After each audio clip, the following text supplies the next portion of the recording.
Sekolah Dasar Negeri 080 Bojong Indah Cibuntu, Kota Bandung realisasikan tatap muka terbatas 100%. Pelaksanaan belajar mengajar di sekolah tersebut sesuai peraturan yang berlaku dan ditetapkan gugus tugas COVID-19 Kota Bandung.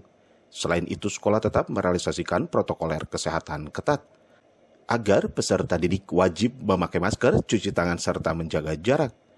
SD Negeri 080 Bojong Indah Cibuntu, Kota Bandung sudah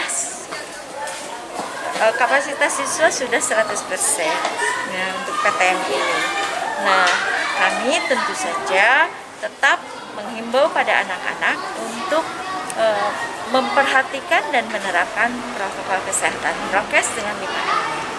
Ini senantiasa itu oleh guru-guru, senantiasa dihimbaukan pada anak-anak dan tetap diperiksa dengan ketat anak-anak agar tetap menerapkan 5M.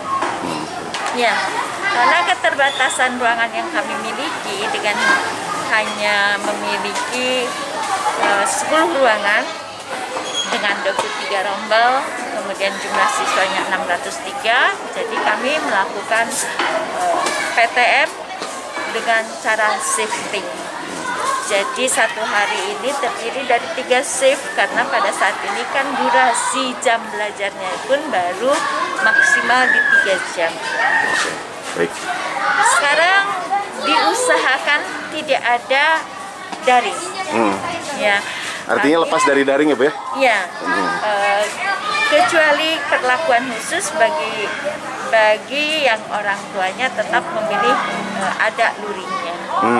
Itu perlakuan khusus, tapi untuk pada umumnya ini semua meminta daring.